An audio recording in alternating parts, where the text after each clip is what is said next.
So Jimbo's getting paid a lot of money to make a call like that on fourth down. Oh, ridiculous, right? Terrible. I'm telling you, the big hats in Texas say they can't be happy with him. Yeah. Still not getting paid as much as Mel Tucker. Indeed, I'm telling you, our coach's contract extension I agree. is looking better and better. I agree with Kevin Horne. Each passing week. Oh, my God. There you go. What is going on here? We had a whole week to enjoy football because Penn State wasn't playing. We're going to talk about that and the Michigan game coming up. It's the obligatory PSU pregame show.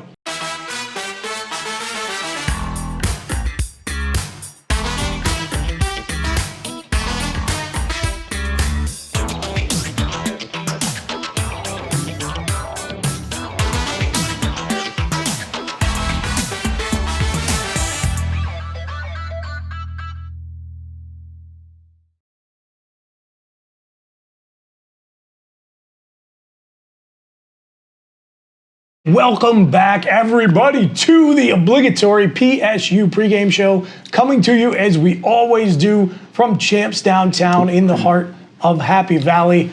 We are back. Nittany Lions are back in action this week. We're enjoying our New Trail beers as we always do. Remember to check out that New Trail White Out. Even though the actual White Out's a couple weeks away, you can drink it right now. Sure. Get it from WR Hickey when you're here in Happy Valley. I am your fake host, Chris Bucanati, joined by beloved campus icon Mike the Mailman. I'm happy to have Kevin Horne back. Welcome back, Kevin. Thanks, Nick. We're all happy to have Kevin back. Right. Welcome back. I got bumped by the Eagles last week, apparently.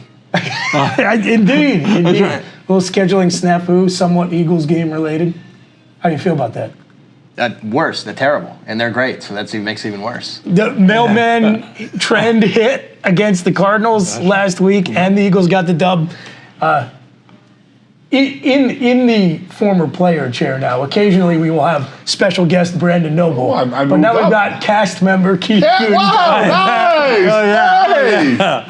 The union will be Wow, the speaking to you. union just reached out to somebody right there. They're upset about this. I crossed the line. I crossed the picket line. I'm a scab. Now I'm full-time. You hired a scab.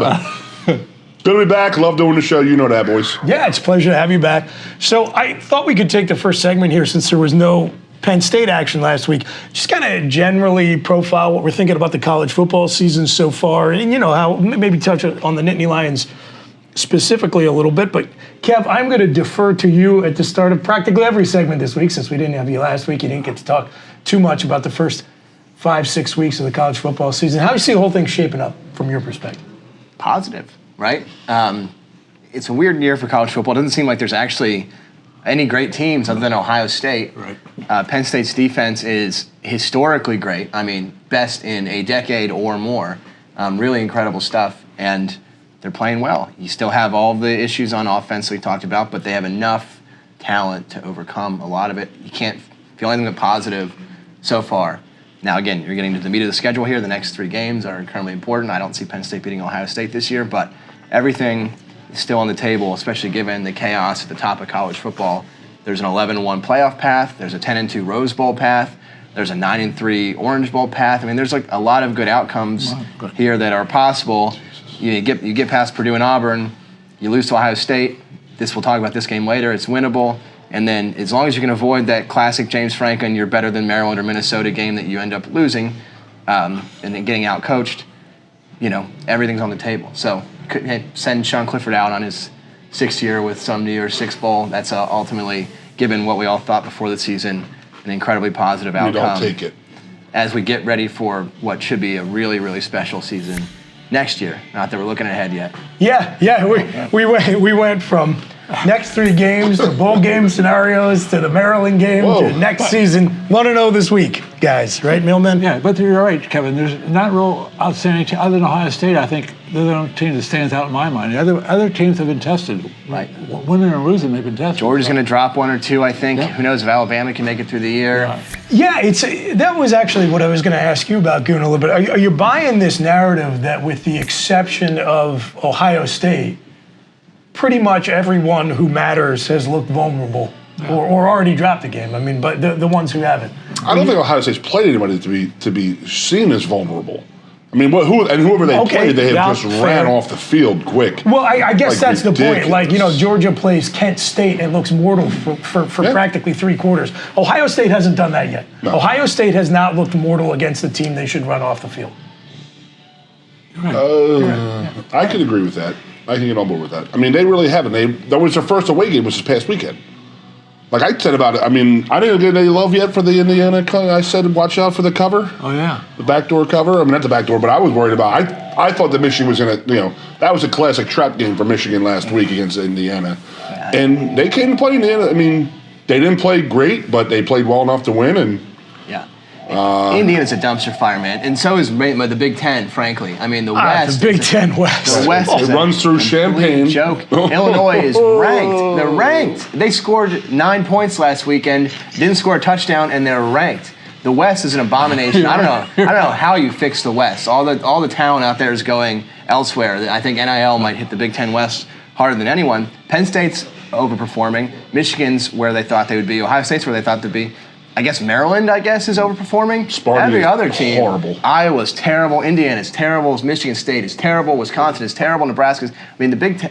It's not great. I mean, it's like The biggest win in the West Division last week might have been Nebraska hanging on and coming back to beat Rutger 14-13. I don't know. That TV deal is looking less and less good for those guys because I don't know if they're. Yeah, you're right. We may need USC and UCLA to avoid being the ACC. Nebraska fans will keep watching no matter what, especially when Matt Rule's coaching them, right? Fair enough. Oh, yeah. Do you think? I mean, possible. It's so interesting seeing the way that, and I think we talked about this with Aeneas on the Players Show or on this show a couple weeks ago. They all run together. About how the game has shifted so much now where you're seeing so many firings in college, in season, and then the NFL is starting to follow suit, especially if they've got a guy who they know is probably going back to college, just pull a quick trigger. Now, my question is, do you think Rule? He got a $60 million buyout, didn't he, or $40 million? Yeah. I don't think he's in any kind of real rush to go back into the. He can sit back and cherry pick his best opportunity. Yeah, in my opinion. I was being a little flippant. I understand. He's But getting I mean, paid Rutgers fired their OC this week. $900,000 Matt Rule's getting every month for the next 4 years. Wow. Not too shabby. Just need one. Pretty good for a Just give me a month. pretty good for a walk-on. Ooh. Oh, he's a hell of a damn coach, is what he is. He's a program builder, is what he's done. And he's just not set for the NFL. I mean, Clearly a college guy. yeah, he's right? definitely one of those guys who was an Urban Meyer type of guy who his coaching style just did not translate into the NFL. So we've talked way too much about Matt Rule Yes, we from have. Brandon Noble not being here. But what do you think? I mean, what would be We'll talk about kickers next. That's right. Recalibrating expectations for Penn State now. I mean, what would be 9-3 would almost be a disappointment, I think, now I agree for with Penn you there. State. And 9-3 gets you to the Orange Bowl most likely. So, I mean, to have a New Year's Six Bowl be a disappointment, it's kind of, I don't know, we're in a good spot. It's a good place to be. I personally would not be disappointed by 9-3. But I think we'll talk as the show goes on about where my expectations actually are for the month of October in Penn State football. But again, it is all about perception. I remember going back to 2018, a little bit of an underwhelming season based on expectations from 16 and 17. And that was the class where you saw some recruits like Julian Fleming slip through Penn State's fingers. And I remember we were talking to Frank Bodani from the York Daily Record all the way back then. And I said, because he was talking about Fleming not coming to Penn State and picking Ohio State. And I asked him, why does that happen? And he said he felt like a lot of it was the perception that Penn State was expected to have a double-digit win season. They didn't do it. Yeah. And they were on the going down from the 16 thing. But I'll tell you what, I am worried about this weekend now that Champ started blasting Nickelback with Owen in the Bar, so that is a bad omen. So I may change my pick for later in the show. In any case, I'm feeling good. Just the town feels different when Penn State's winning, right? It's true. Just the town It's feels true. different when you're 5-0 instead True. of 3-2. It really does. Yeah, we got two great games coming up, and we would love to see you here in Happy Valley, and we'd love to see you back on the other side of the break. Stay with us on the obligatory PSU pregame show. Taking a shot up at the tailgate lot with a stadium view. What a great spot. Damn it, I've been... Hey, welcome back, everybody, to the obligatory PSU pregame show from Champs Downtown. As we do in the second segment of the show every week, we're going to share some highlights from this week's Blue and White Players show. So without further ado, here they are. Enjoy them. Okay. My name is Adisa Isaac. I'm a senior here at Penn State. Played defensive end. I'm from Brooklyn, New York. Didn't start playing football till high school, so I was mainly a basketball player. Then started getting offers in high school for football, and Penn State just drew my attention once I came on campus. Just the family environment, just everything that came with it. School, academics, everything. Like it was all in one, and I just felt at home every time I came up here, and that's where we at today with it. You know, just keep living it on. I'm glad to be here. How y'all doing? I'm Devon Ellis, defensive tackle. I'm from Maryland. My high school was McDonough. As some of you know, PJ Mustapher came from McDonough. Curtis came from McDonough. Denai came from McDonough. Played there. I got recruited there out of 8th grade. And it was a pretty good experience. I started playing football when I was in like 6th grade. I was extremely obese. I was 210 in the 5th grade, so they just had me hop on the field and start running and hitting kids because I was abnormally athletic for 210-pound 5th grader. To put that in perspective, I was 6'2", 185 in 8th grade. You were 6'2" in the 5th grade? 8th grade. Oh, 8th grade, okay. 6'2", 185 in 8th grade. Okay. You're 210 in 5th grade. Yeah, I was 5'8", 210 in the 5th grade. Haven't grown much since then, but No, he hasn't. Can you just talk a little bit about what it was like for you last season as you're working through the injury, and then now that you're finally able to get back on the field? I feel like last year was really all mental for me. I never had a major injury, so it was just something new that I had to, get through.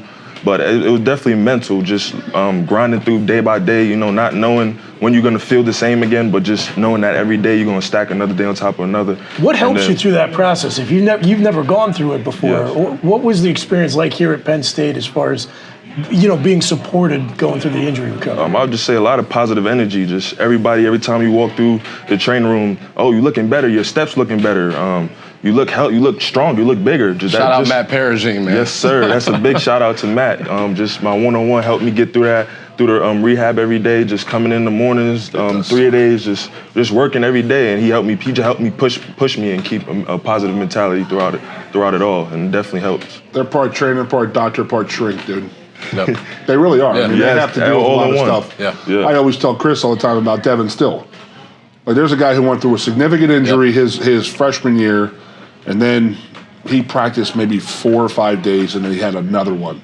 Yep. Like, I'm talking catastrophic. I'm talking about two straight years.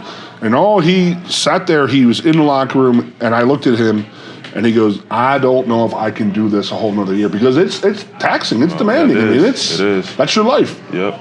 So you got school, then you got to go to rehab. School to rehab, school, and it stinks. Yep. But Devin was the kind of guy, I mean, you got to get him mentally prepared to do it. And, like, if you had to go through it again, it would suck. But you have to get, because you got through it the first time, and obviously doing very, very well with it. But like Devin said, the second time was the tough one. So high school and, obviously a little bit of a Penn State pipeline there now, but what was the recruiting process like for you? It was different. It really came down to 3 schools. It was Ohio State, USC, and Penn State. Jesus. Okay. Yeah, it's a good list. Yeah. And then with Penn State, I just felt like it was like home for me, The family atmosphere is really what brought me here, just because I'm just big on family myself. And so with that, I wanted to go somewhere where I felt like everybody essentially like had a hand in my development, to where like it was good development. I was growing as a person, as a man, not only on the field but off the field as well, just with so many people around me that want to see me win. Worried about you. Exactly. Did you not see that at the other schools? It wasn't that Or I were you didn't. just like a number type of thing? I mean, that's just. Yeah, I There mean, are 2 hell of a programs you turned down to come here. Yeah, for sure. It wasn't that I didn't see that. It's just I felt more comfortable here. Like this is where I could see myself. For the next 3, 4, 5 years. There was guys here who were teammates of yours or like guys and this and that. You had PJ, an older guy who was leading you. You felt comfortable in this and that. Exactly, and they gave me insight as to like what the program really was. And then I met the room, and it was just completely different from like any room that I've seen like at any of the schools I've visited. it takes a village to get through that type of stuff. We talked about the trainers already. We talked about some of the old heads you had and teammates you had. But a guy that doesn't get enough credit with the D-line, you and I both know it is Deion Barnes. How did that relationship help push you through? A guy who played here, had success himself. What have you been able to take away from him? Just his knowledge for the game, how he breaks it down, puts it in the simplest form for you to understand it. He's just a real player's coach. He's a great coach. I feel like I picked up so much just off of little details that like took my game so much farther ahead. And just the constant work he keeps pushing you during workouts. You know, he say, it's not gonna be an easy workout. You know, you coming to work or you going home. Like, no games, you know, just straight to work. And I feel like that's the mentality you gotta have to, you know, be a defensive lineman.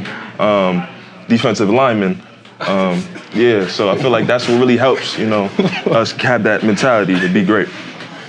The prima donna list goes wide receivers, quarterbacks, defensive line. There you go, man. It's unbelievable. Yes, sir. A couple of tough road trips, some crazy weather conditions last week. Yes, sir. Again, give us a couple of stories from your first 5 games. Shoot, well, the first 5 games have definitely been interesting. There really hasn't been a time where we've been, I wouldn't say stressed or like worried at all. Like, there really hasn't been a time like that.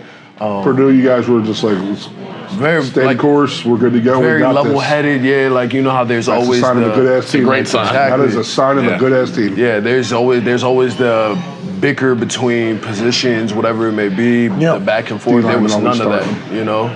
I don't know about that, but yeah, there was none of that. Like I said previously, I believe this year it's like a confidence thing, and it's like a supreme confidence thing. That's what we've been preaching a lot this year, and it's not necessarily a thing where it's like, oh, we're just that much better than everybody else that we're just gonna go in and beat them. It's more so like, we don't care who it is. We're gonna go in, we're gonna handle business, and we're gonna walk out like we've done this before, you know? Good stuff.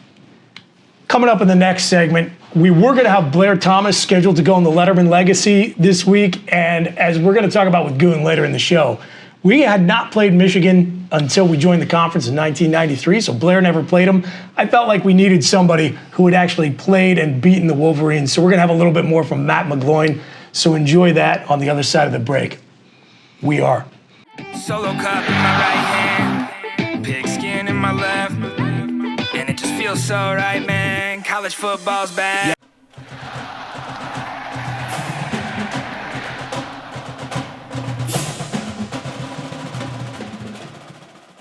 Matt McGloin, quarterback, 2008 through 2012, Scranton, Pennsylvania.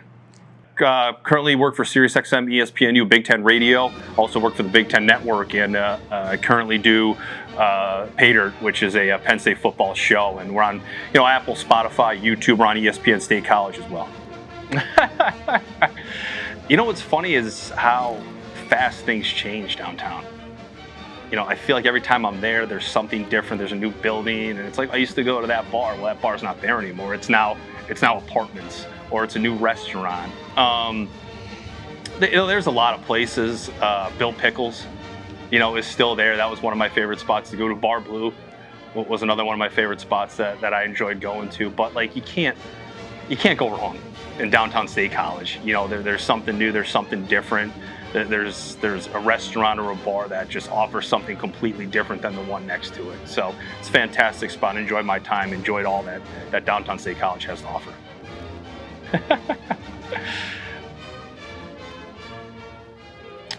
I mean, this is going to sound ridiculous, but like, I don't even know who the best player I played against was, because to be honest with you, I didn't really care who I was playing against. That was just you were a jersey number, you were a player, and it didn't matter. You go out there on Saturday, hey, we're aware of who 8 is, we're aware of who 57 is. 94, big D tackle, is a good player, right? We got to make sure we're keeping a tight end here. We got to make sure, this D end is legit. You got 8 sacks on the year already. We got to make sure we're getting chips from our tight ends, or chips from our running backs, or whatever it may be. I didn't care about your name, who you were, or anything like that, right? You were a number, you were Northwestern, you were Michigan State, you were Michigan, whoever you were, and we're going to go play. Like I said, you're aware, but it didn't matter, because I always felt like we were better than you. Our guys were better than you. Man, zone, whatever it was, we're going to win that matchup. when I look like Allen Robinson, one of the better players I had the opportunity to play with. And it was one of those things where 2012, nobody knew who Allen was. You remember, he had 3 catches the year before as a freshman.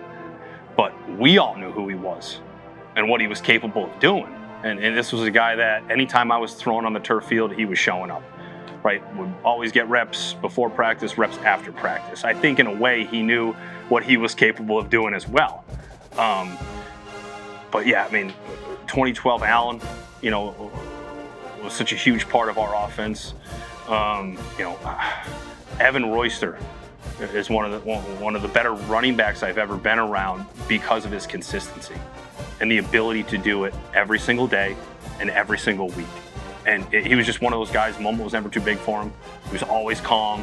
It was just like he just expected, greatness, I guess. Like that's me saying that. Like, he was the most down-to-earth guy you can be around, but it was just kind of like you knew this guy was going to do his job and do it well week in and week out.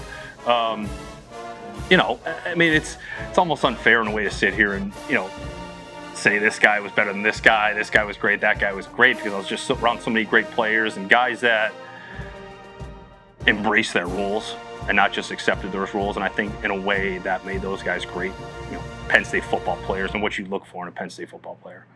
Solo cup in my right hand, pigskin in my left, and it just feels so right, man. College football's back.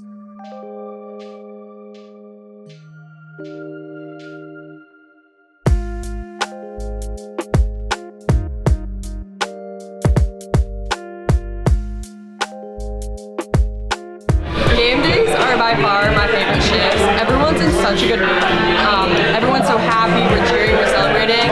Personally, I cut so many limes, I don't even think I can count. But we're just making sure we have everything together, everything's clean. Essentially then, as soon as the customers get here, it's kind of just like running around, making sure that like we're getting food out, drinks out, like on time. When people come to Champs, they come to have a good time and really celebrate Penn State, and this is the Penn State bar, so it's unlike any other experience I've ever had. Basically, we're getting the bar prepped, we got a fruit cut, got all the cups out, get our dirty Sprites ready. Got lots of sleep, came prepared with the coffee. Lots of coffee today, yeah. Like as soon as we're gonna open up, we're gonna fill up, and everyone's gonna be sitting around, especially since it's a away game, they're gonna be watching, so everyone's gonna try to grab a seat as fast as they can. Getting ready for everybody to come in and just have a good Penn State football day. So when I was driving in to film the show today, I noticed that the leaves are really starting to change this week. Like these next few weeks are going to be the best for it that you're going to get. I love it. I love it. Smell in the air, wake up in the morning, take the dogs out to do their morning bits, and it has a nice little fall, crisp air, and you look around, and I live, sort of in a valley, so I could see I see the airport, I see the Penn Stater, so I see the colors changing on the mountains in the distance. It's beautiful. Orange Mountain Nittany, folks, nothing like it. Nothing like it. Be nice for homecoming. Very nice. Got to come up and see it. So check this out.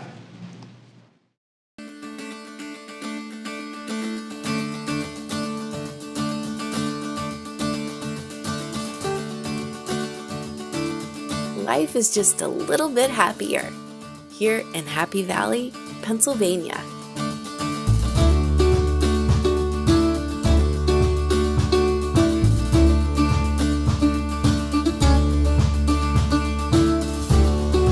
Whether you're taking an adventurous hike or spending your days in a sunny garden. Whether you're checking out a small town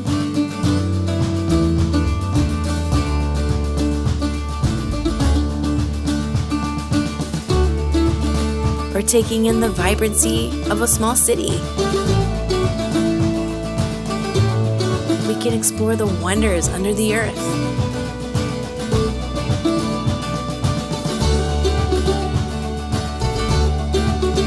Or find inspiration in history.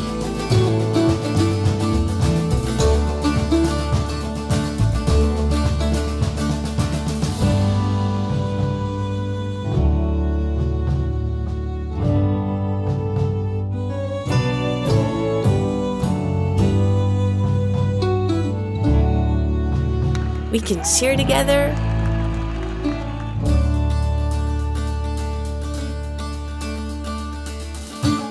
or laugh together.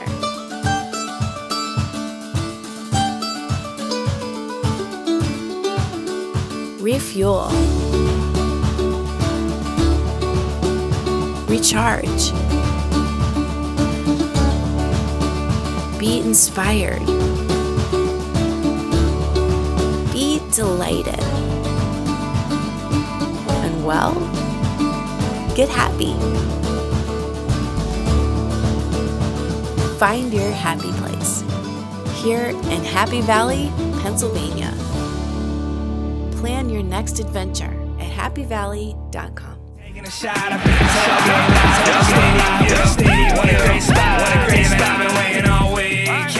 Welcome back, everybody, to the Obligatory PSU pregame show, coming to you from Champs Downtown. A reminder to support our sponsors and drink some delicious beer. Enjoy New Trail wherever you get your craft beverages. W.R. Hickey here in Happy Valley. Their White Out, I think we can all recommend as absolutely an excellent hazy IPA that lets you show your Penn State pride. Today. Yeah, look at that. And if Goon's drinking an IPA, you got to know.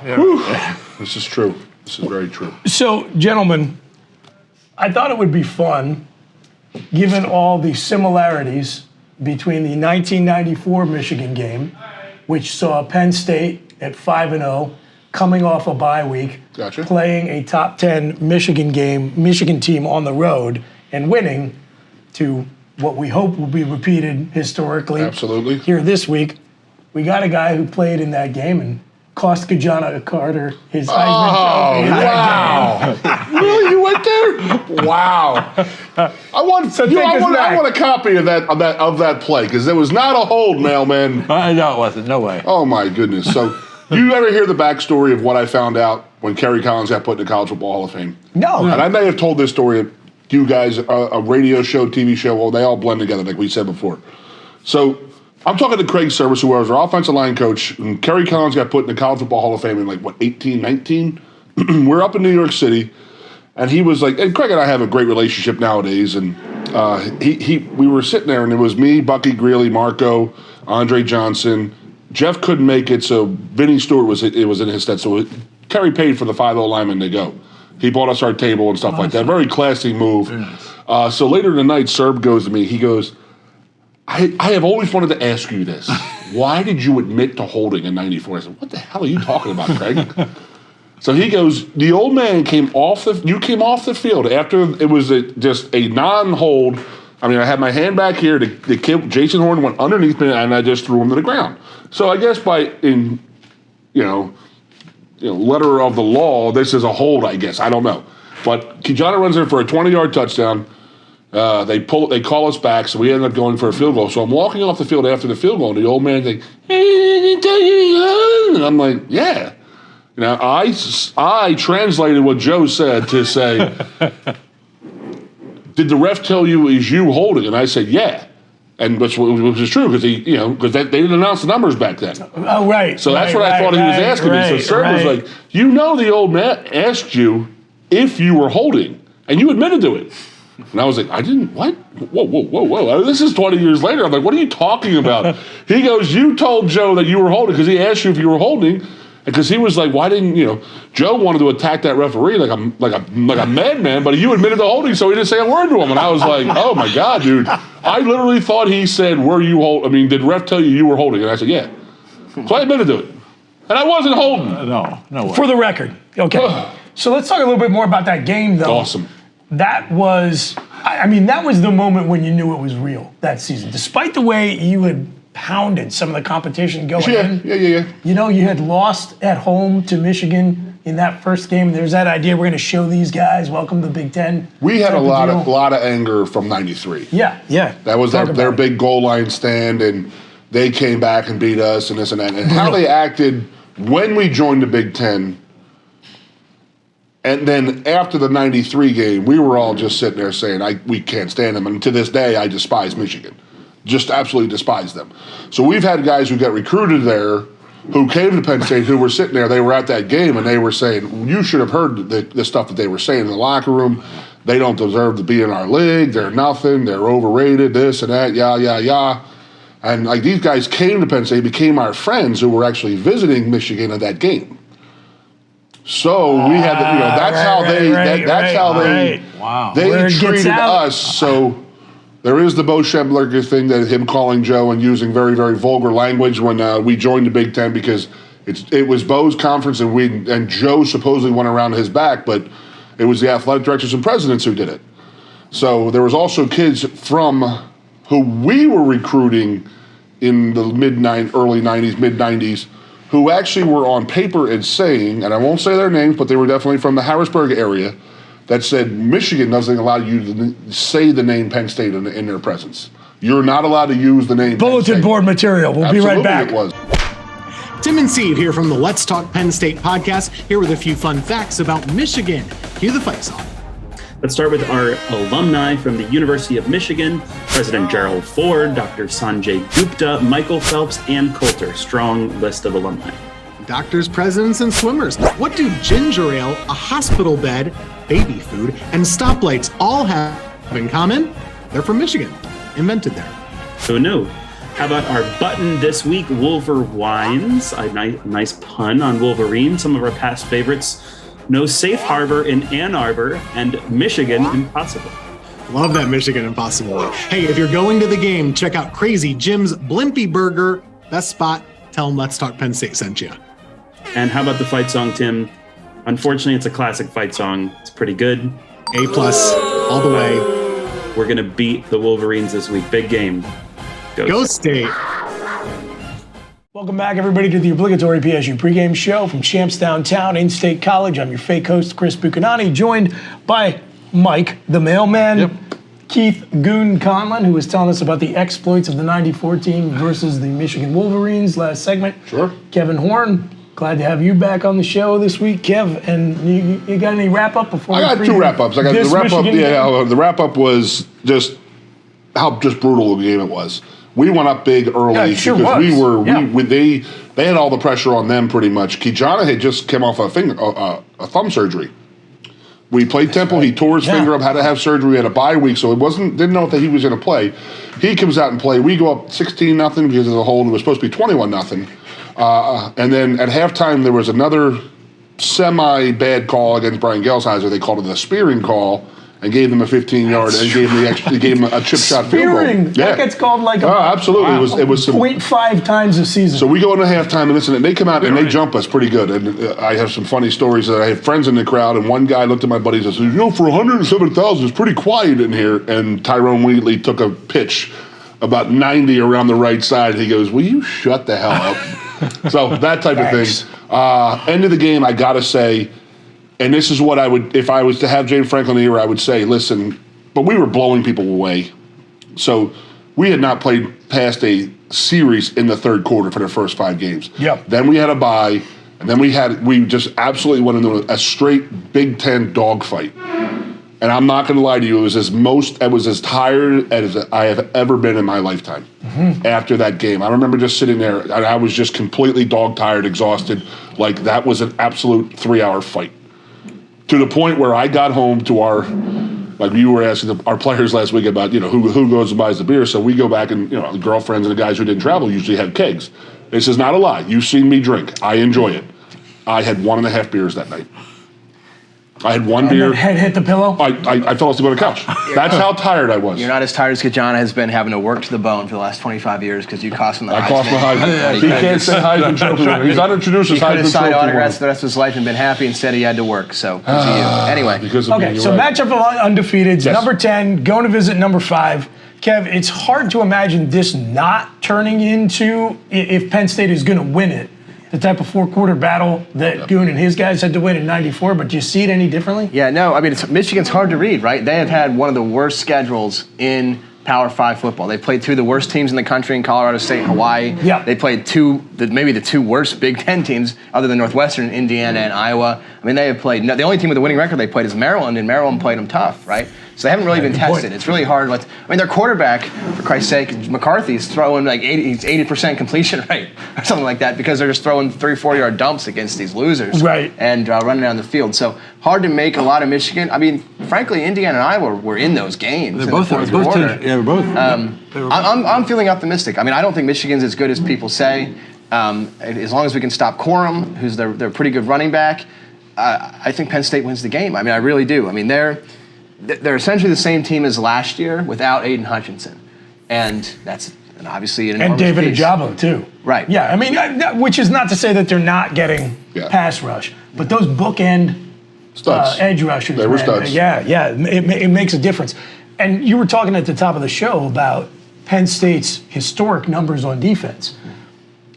Statistically, Michigan matches up right now. They have a top 10 offense, they have a top 10 defense. But to your point, if you look at the way the two teams have been tested, the caliber of competition, the situation that they've been in, even the fact that Penn State had to gut one out in a monsoon a couple of weeks ago, I think the Nittany Lions have seen a way more different looks and been put in way more diverse set of football situations through the first 6 weeks of the season. And they play two teams away that are better than the two teams that Michigan beat, Indiana and Iowa. I mean, I think Purdue and Auburn away, they're tough games to play. It's just, how this story goes, right? Like, it's a big game. It's Sean Clifford. So you're going to have to be able to win with, 20 points, right? The defense is going to have to let 17 points, 20 points win the game. Penn State wins, this game is going under, right?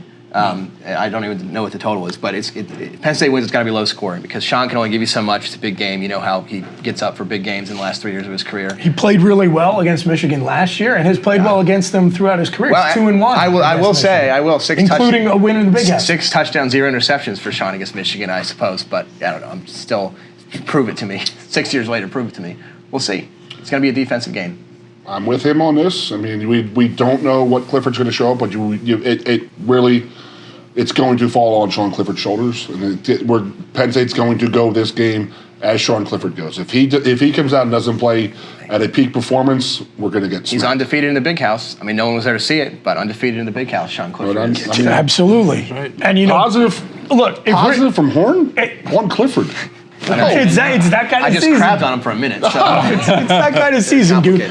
I just look back to what was the last thing we saw from Penn State. Coming off a bye week, maybe not always the best thing in the James Franklin era, but Northwestern gets those 5 turnovers and they get 8 yards and 0 points. So I put a lot of it on the defense. We got our score predictions. Mike's trends on the other side. Stay with us. We'll be right back. Taking a shot up at the tailgate lot with a stadium view. What a great spot. Damn it, I've been waiting all week. Counting down the days till I'm back.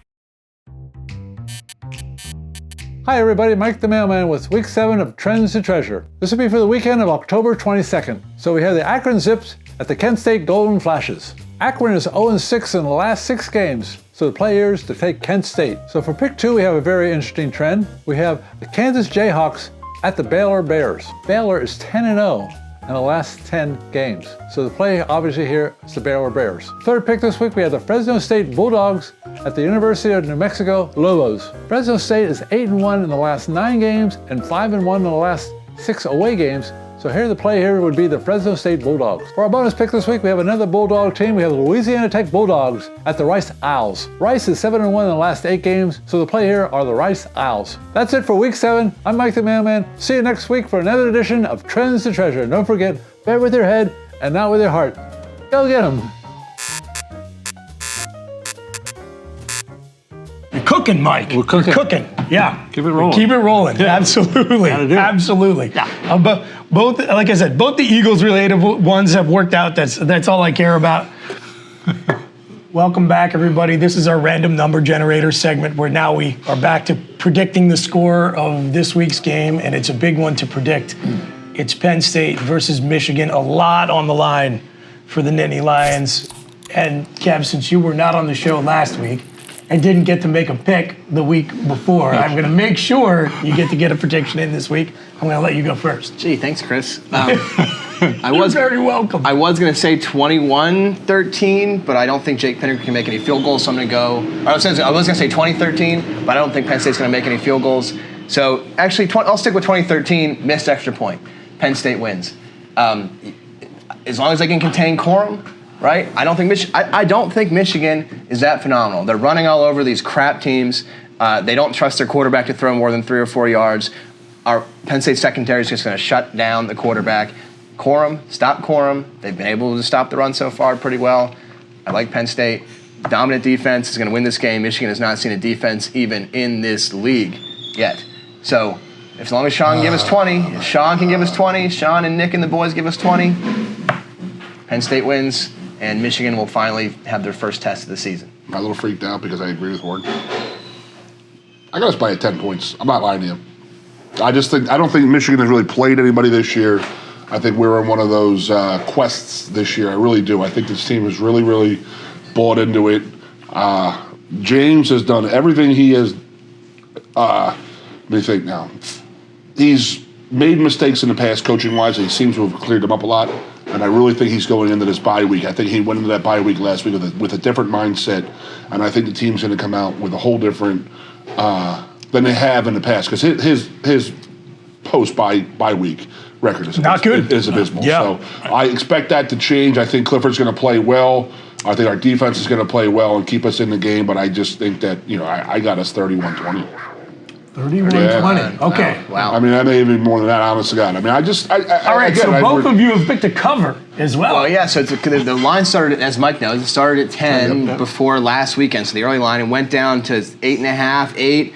All the way, I saw 6.5 at some places. It seems to be settling around 7. Full touchdown, which means neutral site. It's like a field goal game. I view this neutral site as basically a coin flip. I think Penn State and Michigan are both flawed, but also have enough great talent in various positions to beat each other, half the time. And a noon game.